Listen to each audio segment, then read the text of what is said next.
what it says in 1 Corinthians chapter 9, and we'll start reading in verse 19. It says, "For though I be free from all men, yet have I made myself servant unto all, that I might gain more. And unto the Jews I became as a Jew, that I might gain the Jews. To them that are under the law, as under the law, that I might gain them that are under the law. To them that are without the law, as without law, being not without law to God, but under the law to Christ, that I might gain them that are without law. To the weak I became as weak, that I might gain the weak. I have made all things to all men, that I might by all means save some. And this I do for the gospel's sake, that I might be a partaker thereof with you." Notice how the Apostle Paul here, when he says, "I've made all things to all men," his purpose for this that he's talking about is winning people to Christ. The Apostle Paul, for sure, is probably the greatest example of a soul winner that we have in the Bible. And one of the things he mentions here is like, "I made all things to all men." He was willing to put himself in difficult situations, things that were out of his element, if that's what it took for him to be able to reach people with the gospel. And so what I want to preach about this morning is keeping yourself flexible. Okay? Keeping yourself flexible. And that word flexible, it doesn't just mean, you're able to bend your body and do all kinds of weird things like that. I'm not flexible when it comes to those kind of things, but it basically means moldable, like clay in the hands of a potter, instead of being hardened or stiff-necked. That would be like the biblical version. We want to be people that God can mold, that God can use however he wants. He can put us in any situation, and we're going to be fine. We're not going to be broken. We want to be, one of the definitions is susceptible of modification or adaptation. So, we want to be somebody that knows how to adapt in different things. And I'm preaching this morning as kind of a preventative maintenance message because of the fact that, there's things are about to change around here a little bit. You're all going to have to find new seats pretty soon. You all got your comfort spots here. Everybody, where you're going to sit. Where you're going to park. We've all got our little routines when we come to church. We know how things work around here. But now we're about to rock everyone's world, and we're about to move to another location, and things are going to be different. And you're going to get out of your comfort zone a little bit. Now, at the end of the day, I think with this new location, we're all going to actually be a little more comfortable, especially on temperature and stuff. They got central air over there and all these wonderful things. But anyway, parking's going to be better over there. No more parking in a lake, hallelujah.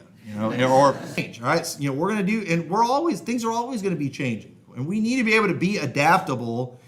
Some people, they get in such a rut, they get so stuck on a certain routine. You change anything, they're just done. They quit.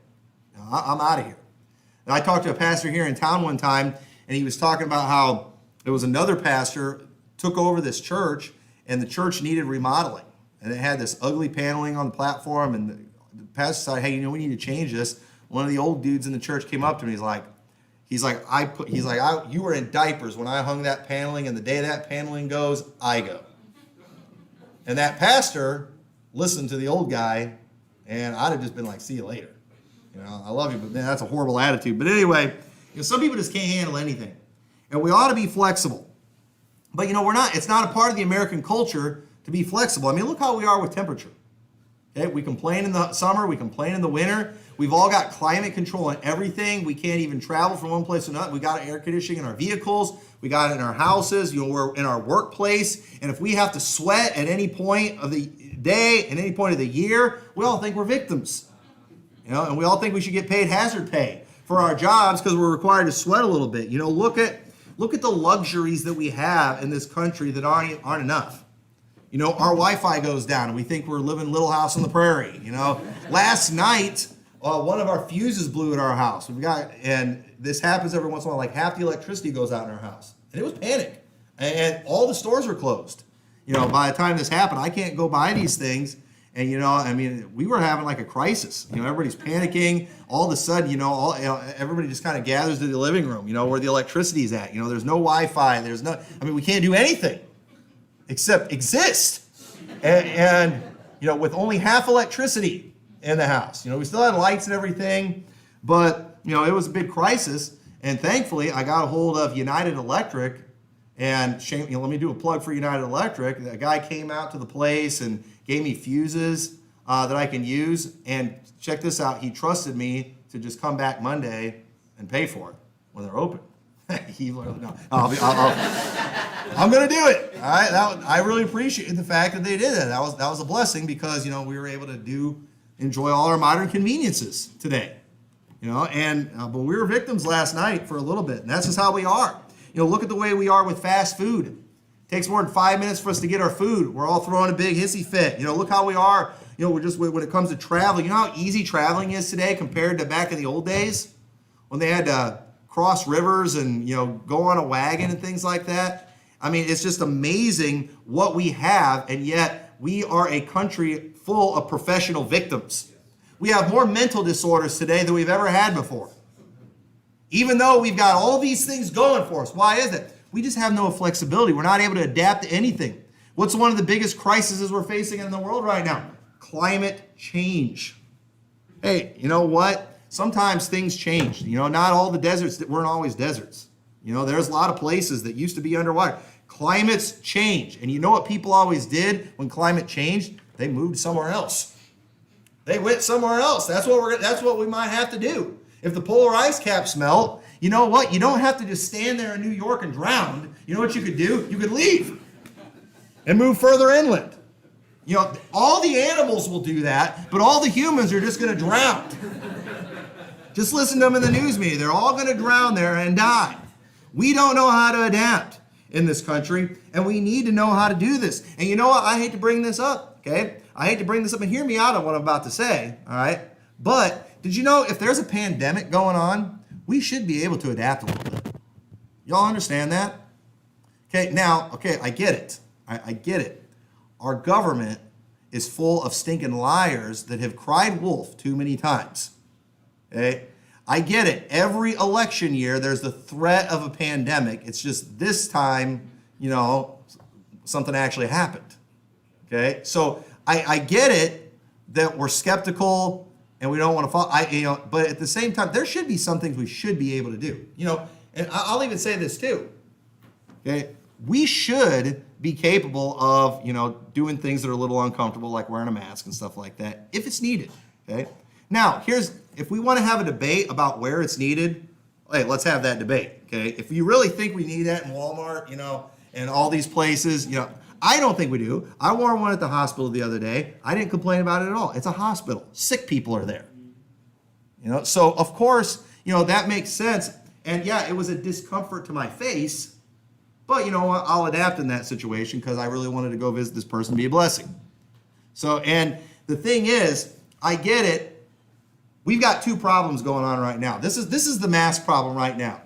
We have a culture of people who don't know how to adapt to anything, and we have a government that constantly lies to us and is constantly trying to take our rights.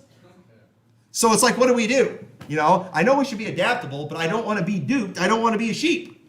And so it's it's a tough situation, right? It's a really tough situation, and I've got my opinions on it. Okay, and trust me, I got my opinions on it. But the truth is, if it's as serious as they say, we should be willing to do some stuff. We should be willing to adapt a little bit. Are we going to cut singing out of our services? No. Okay, are we going to do that?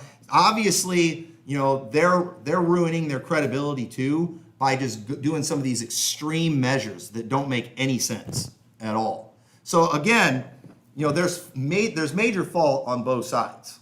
Okay, Americans don't want to adapt, and our government's a bunch of stinking liars that you can't trust with anything. They want us to, because why would you listen to the people trying to educate us on our health when they're for abortion, homosexuality, all this stuff that they're pushing, that all these doctors that are just giving all these drugs to just anybody who wants them. The government that just legalized marijuana, they want to tell me about my health. You know what? Leave me alone. But again, if we had a real life, situation where there was proper government doing their proper role in the proper place, we should be able to adapt to some things. That's just called being flexible. It's a pain sometimes, but sometimes we are going to be asked to do things that aren't comfortable. You better believe the Apostle Paul was asked to do some things that weren't comfortable. We could talk a lot about him and some of the things that he went through. And so, these things are important because, the year 2020, a lot of things are changing. A lot of things are just out of our control. And you know what? Let me say this too. Go ahead and fight the change. But, at some point, we're all going to have to just move forward and live life. But I will say, too, I do love Patriots, and I thank God for Patriots. You know what? There's some things I'm not going to do, but I'm glad the Patriots do them, okay? I'm not going to go and let the police arrest me because I won't wear a mask in Walmart. But if somebody else does it, I'll be cheering them on, I'll be encouraging the authorities to let them out of jail, because those people are fighting for my rights, okay? And so I'm thankful for the Patriots who fought the Border Patrol people and said, we're not going to let you, I'm not going to give you my information. This isn't, Nazi Germany. I'm thankful for that. I probably wouldn't have done that, but you better believe I'm thankful for those who did. You know what? And so I'm thankful for soldiers too who fought battles that I don't want to fight. I'm thankful for that. I get it. Every good gift, every perfect gift is from above. God gives us everything, but you know what? We can still say thank you to the people that God uses. If I give my kids a present for their birthday, and then, obviously it would be polite for them to say thank you. If I say, you're going to say thank you? No, I only thank God. Every good and every perfect gift is from above. You didn't give me nothing. That's how people kind of are in Christianity when they don't want to thank. So, if a fireman comes and saves me, pulls me out of the fire, I'm not thanking you. It was a soul winner that pulled me out of the fire. No, you can thank the firemen too, all right? Don't be afraid to thank people who do good things. And you know what? Those people out there that are protesting a lot of this stupid stuff, hey, let's thank them for it. Let's be nice. You don't have to do it, but if you want to fight with them too, I guess it's your choice. But at some point too, our main focus, especially as a church, is advancing the gospel, doing the work of the Lord, not necessarily preserving American Constitution, things like that. And as an individual, go for it. But as a church, we're not going to spend a whole lot of time on stuff like that, and we might have to, adapt to some things a little bit, as long as it doesn't get us to violate God. We're not going to shut down church and, let them tell us how to run our services and things like that. We're not going to do that, but, it's okay to, thank people for the patron I am. I'm thankful. And so this character trait of flexibility, though, it's very important that we have it in the Christian life, and really it's important across the board. And so what I want to briefly do in this message is, we're going to look at, soul winning is kind of the example that we're going to use when it comes to winning people to Christ. But I believe we can take these same principles and you could use them in every area of your life, even in business. When it comes to your career, when it comes to making money, you can take these principles and you can use them in your life, and they'll help you be successful. Because the Apostle Paul was a success when it came to soul winning, when it came to spiritual things. And so first off, notice one of the reasons the Apostle Paul was probably the greatest soul winner that there was is the Apostle Paul was not tied down by anything. That's why he was as flexible. He wasn't tied down by anything. Look what it says in verse 19. It says, "For though I be free from all men, yet have I made myself a servant to all, that I might gain the more." The Apostle Paul had nobody that had anything that could slow him down. He wasn't in debt to anybody. He also, another thing too, the Apostle Paul, he didn't have any family tying him down. Okay, now listen, there's a lot of things that tie us down that aren't bad things. Okay, so for example, have you ever heard anybody call their wife the old ball and chain? All right, now what does that mean? It means I can't go bowling tonight because my wife, and somebody just asked me about going bowling. That literally, that wasn't on purpose. I didn't do it, and it wasn't because of my wife. She'd probably let me, but we say we got the old ball and chain. Well, that in many ways that's biblical. That's biblical in many ways, because look what it says in 1 Corinthians 7:25, just a couple chapters earlier. It says, "Now concerning virgins, I have no commandment of the Lord, yet I give my judgment as one that obtaineth mercy of the Lord to be faithful. I suppose, therefore, that it is good for this present distress. I say it is good for a man so to be." Okay? Let me just get this ahead of time for the MGTOW crowd. For that present distress, in that present day, in that situation, he's saying this is a good time to not be married. Okay? That's what he was saying, because they were under a lot of persecution. This was a very difficult time. So he said, "I suppose, or art thou bound unto a wife? Seek not to be loosed." Notice we're bound to, when you get married, You are in the bonds of holy matrimony. Therefore, if you want to refer to your wife as the old ball and chain, that doesn't sound real good, but it's biblical in many ways. You are bound to your wife. You're supposed to give honor unto her as unto the weaker vessel. You're supposed to consult her in things, and you should care about what she thinks. And so, if you just decide, hey, you know what? I want to have a golfing marathon, and I'm just going to golf from sun up to sundown, and I'm the head of the house, who cares what my wife thinks? No, you actually should care about what your wife thinks, because you're bound unto that wife. And if you just decide you're going to go and give yourself vacations and do all these things, you're creating a great deal of work for the weaker vessel.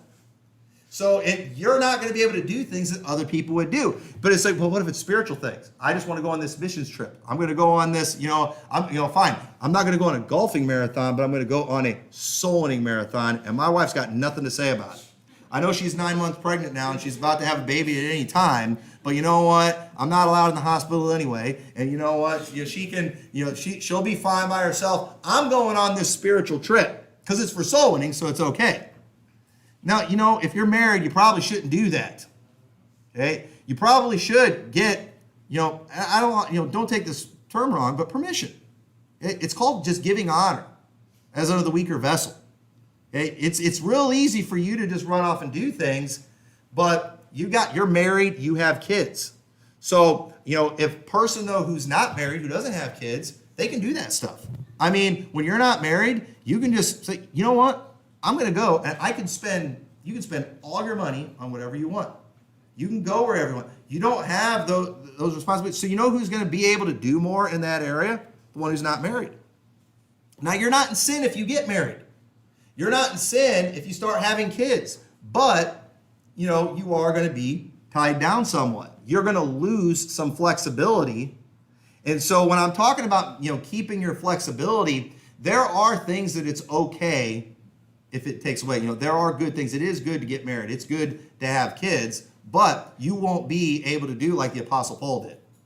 And the Apostle Paul was able to do what he did because he didn't have anything tying him down.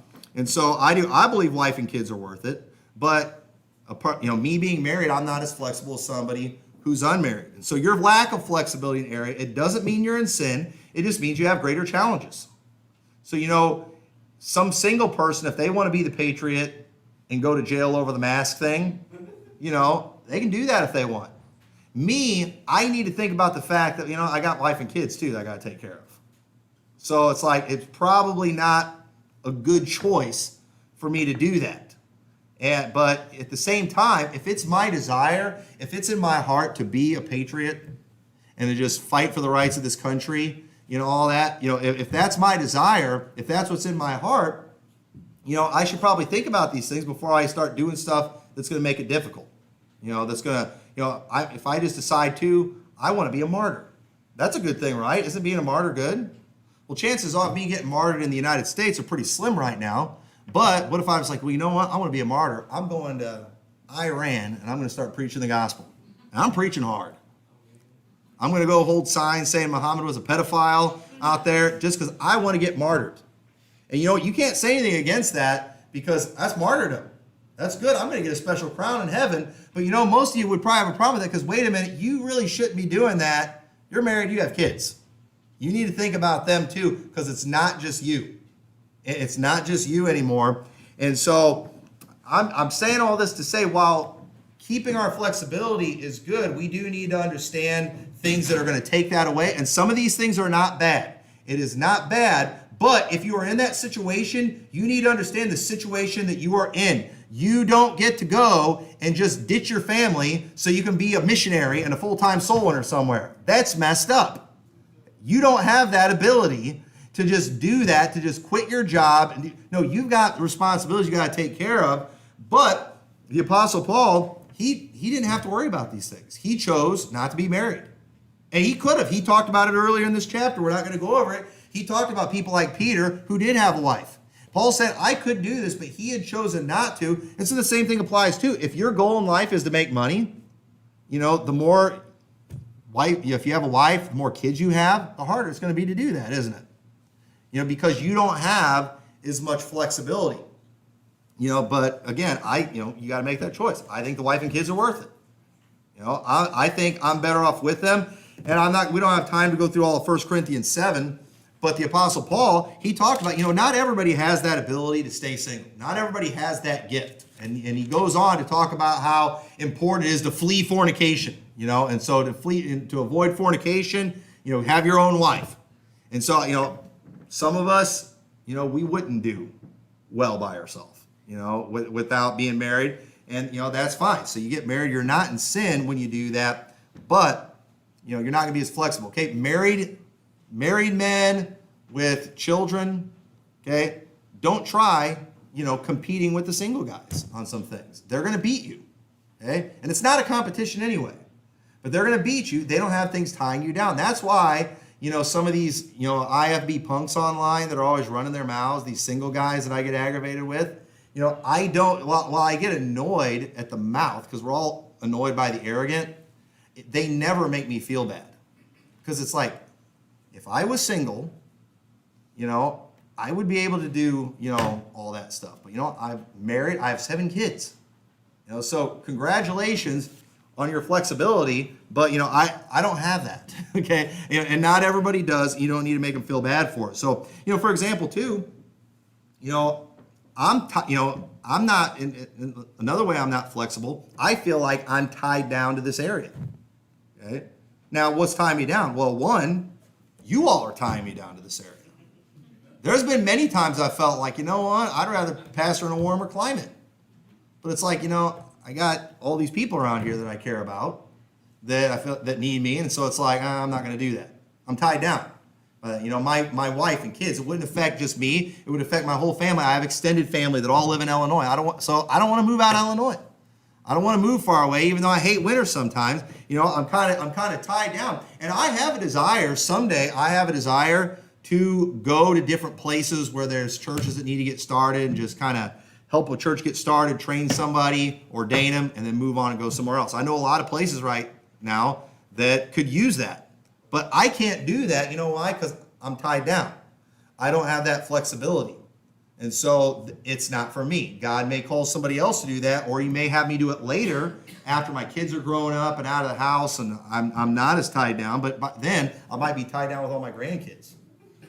I'm not going to want to leave them unless they move all over the country. And then guess where the magical places are that are going to need pastors or churches started. That's probably the place I'm going to go. But, we'll cross that bridge when we come to it. That's a long way off. But at the same time, some people are going to be better than us at other things because they are more flexible. And it doesn't mean you're a bad Christian. It doesn't mean you're in sin. But what we don't want to do is add things in our life to tie us down that aren't profitable. You don't want to go, like, so if those in here men that want to start a church someday, I don't recommend you go running up a bunch of debt right now.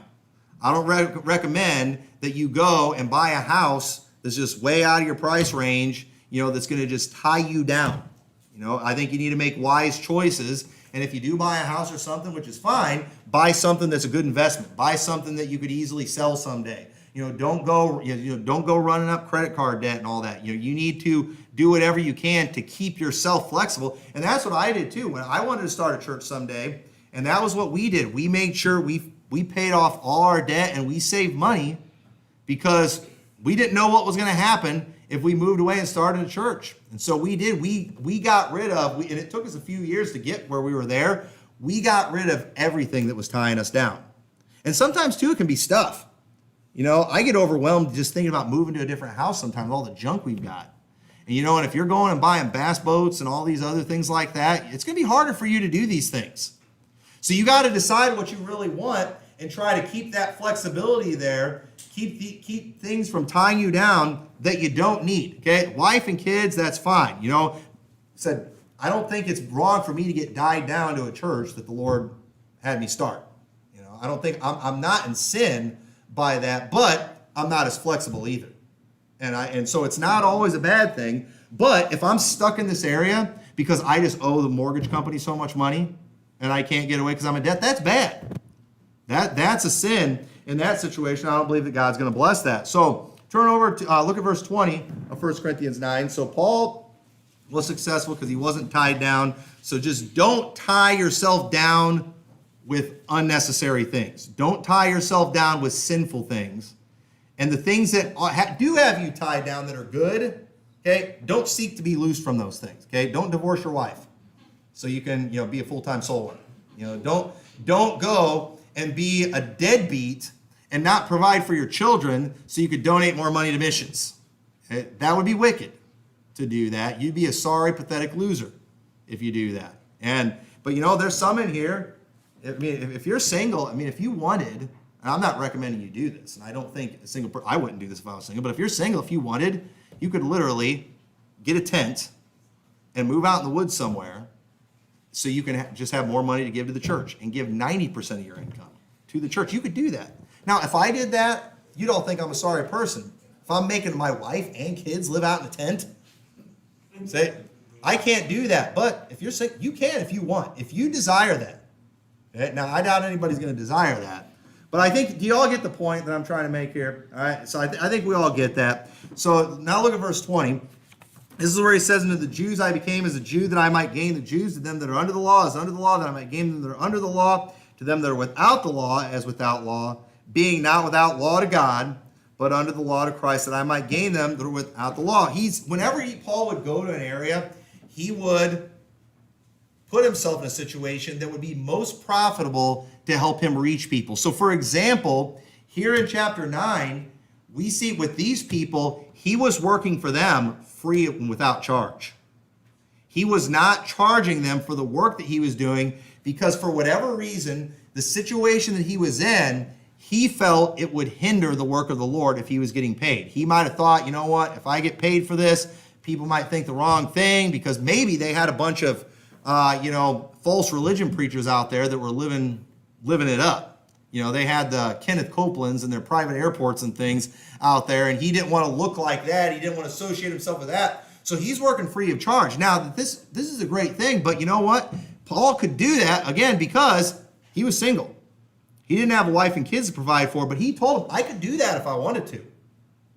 Other apostles have done this very thing. He's like, I could, but Paul was successful here because he was able to be flexible in a way that some of us couldn't. I couldn't do that.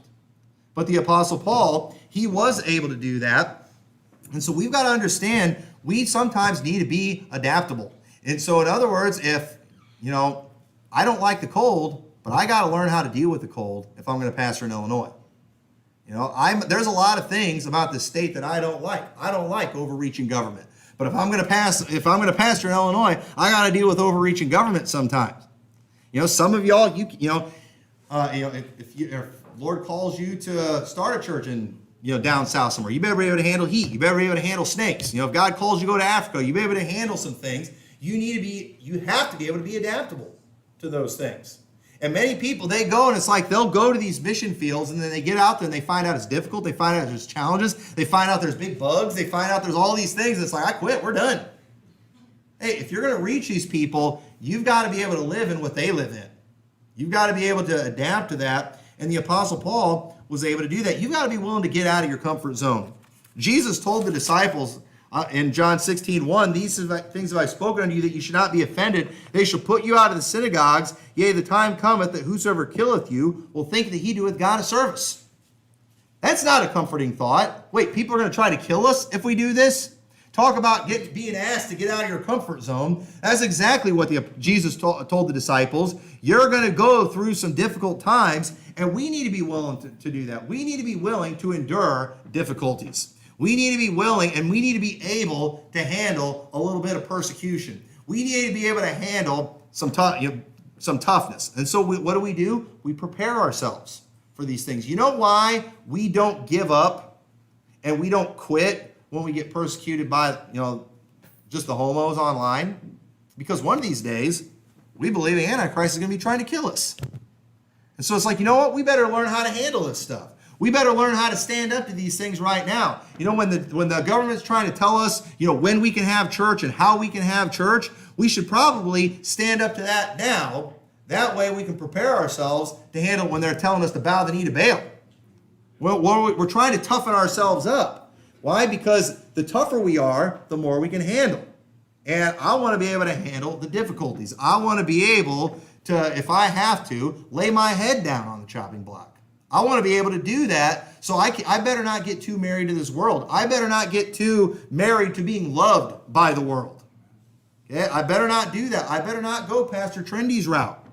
If my goal is to just be the most loved guy in this community, it's not going to go well when I have to start making some of the tough stands. I'm going to undo all that I worked for. And so, you know what? I'm not going to tie myself down with that junk. I'm not going to do that because I want to be ready when the difficulties come. We need to be willing to do things we've never done. You know, there's going to be things around the church that maybe needs to be done. Maybe that I ask you to do, you've never done before. You know, we got to learn how to do that stuff.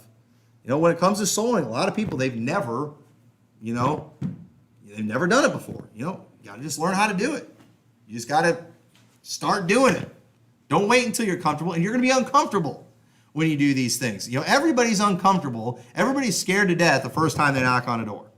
That's human nature. But you know what you do? You overcome it. You just do it anyway. Why? Because we've got to be able to handle these things. We need to be willing to learn new things. We need to be willing to put in the work that it takes. You need to be willing to even go backwards in certain areas. It said, in Philippians 3:7, the Apostle Paul said, "What things were gain to me, those I counted loss for Christ. Yea, doubtless I count all things but loss for the excellency of the knowledge of Christ Jesus my Lord, for whom I have suffered the loss of all things, and do count them but dung, that I may win Christ." The Apostle Paul, he lost a lot when it came to serving Christ, but you know what? He was willing to lose it. And there's some of you in here, you've got a lot, God's given you a lot, but you're not willing to lose it. You can't do the right thing. You can't do what God wants you to do because you got too much stuff you're worried about losing. Hey, you're better off not having the stuff. The best thing you could do is be in God's will, and some people, they just can't adapt to anything. And so new laws, new challenges come along, new laws come along, they're done. You know, it's over for them. And one of these days, we might have to go back to tribulation protocol level 2. We did. We went from level 1 to 2 really fast, didn't we? Thankfully, we didn't have to go to level 3. But one of these days, we're going to have to go to level 3. Right now, we're not on any protocol. Hallelujah. But one of these days, we might have to go back to that. And you know what? When we went to protocol level 2, we had to adapt, didn't we? We had to start, parking in different places to not make it obvious that we were here. There was things that we had to do that weren't really comfortable. And it's not comfortable even just going to church knowing people are looking down on you for it, just having a bad attitude about it, and acting like you're just the worst people in the world, just trying to kill everybody. But so we got to be willing to do some of that stuff. We've got to be willing to put up with these things. And so then lastly, I'll just briefly cover this. You need to get your body in subjection. Notice what it says in verse 24. "Know ye not that they which run in a race run all, but one receiveth the prize? So run that ye may obtain. And every man that striveth for the mastery is temperate in all things. Now they do it to obtain a corruptible crown, but we an incorruptible. I therefore so run, not as uncertainly, so fight I, not as one that beateth the air, but I keep under my body and bring it into subjection, lest that by any means when I have preached to others, I myself should be cast away." The Apostle Paul's goal, we saw earlier in the passage, it was winning people to Christ. So he adapted. Whatever he needed to do, whatever situation he needed to be in, he would do that. And he's like, I'm going to get my body under subjection because I don't want to be rejected by people. I don't want to be cast away. I don't want people to just throw out what I'm saying. I want them to hear what I'm saying, and I want them to accept it. And so he's like, I'm going to get my body under subjection. And let me tell you, part of the American culture is our bodies are not in subjection very well. I mean, think about this. We are the most narcissistic, self-obsessed, just materialistic. It's all about the image. Okay, we're about all those things. It's all about image. I mean, we are as vain can be, speaking as a whole in our country, right? But yet, when it comes to looks and vanity, we also struggle as much as any other country too. Why? Because we've got all these just wonderful things like Little Debbie snacks and fast food and soda that's just all over the place that our flesh just loves. And so even though we all know what we need to do to, get us looking the way that our vanity wants us to look, okay, we still just give our body whatever it wants. And we eat the trash. and we love it. And we watch the television instead of exercising. You know, we have all these things to stop us from sweating, you know, that would help us lose weight. You know, we've got all these things that are out there, and we can't say no to nothing. You can determine right now, I'm going to go on a diet, and then you're going to see those donuts back there. We'll start later this afternoon. You know, it just we have no ability to control ourselves. And you know, truth is, the will of God may take you to places someday that doesn't have very good food. You might have to go deal with some difficult climates. God might want you to go somewhere where you're going to have to be in good physical condition to survive. And you know, there's some people that can do it. There's some people that physically couldn't do some of these things. You know, and not just because of their age or anything, just because they've just trashed their body. You know, which you ought to try to do what you can, stay in shape so you can be adaptable, so you can do more. So you have more options. There's more things. You know, the better physical condition you're in, the better mental condition you're in, the more knowledge that you have, you know, that's more things that you can do. You know what that's called? That's called being flexible. But some of us, it's like we just got one thing we can do. And if something happens where that goes away, you're done for. If your only ability that you have in life is your ability to sell typewriters, you're in trouble now, because there's not a market for that anymore. You know, and you're going to have to learn something new. And there's a lot of people out there, they have no ability to adapt to anything, and that's not what God wants. You know, we need to be flexible. And so all these things are challenges, though, just because we love our flesh too much. We're like Esau, who for one morsel of meat sold his birthright. Yeah, he regretted it. He cried about it, but it was too late. And so we ought to keep these things in mind. And so especially for the young people in here, all right? Young people especially, hear me out on this. Take care of your body. That's just more you're going to be able to do. Cram all the knowledge that you can in your mind. That's more you're going to be able to do. And you know, and just try to keep that flexibility. Try to give yourself options. That's more that you're going to be able to do for God, and you need to start this stuff out while you're young. And if you just have this burning desire to just, as young men, to just travel the world and be a soul winner all over the world, you know, keep that in mind before you go getting a ball and chain. Okay? I'm thankful for my ball and chain. I don't want to get rid of it. You know, it's worth dragging around. All right, but that sounds terrible, but I mean it. Okay, I mean it. It's totally worth it, because you know that's where my heart's at. That's what I desire more. I desire that more than I desire some of these other things. But what I'm seeing is you have other people, they desire these other things too that are spiritual, but then they're willing to sacrifice their wife and kids for it. That's messed up. You don't have that ability to do that. But if you do have that ability right now, if you're young and single, you know what? Take advantage of those things and enjoy it. Enjoy that ability that you have to do these things, because you know there's some blessings that are there to it. And you know, and one of these days you might say, all right, you know, I've had fun there. I'm ready for the ball and chain. You know, that's fine. You know, you have that choice.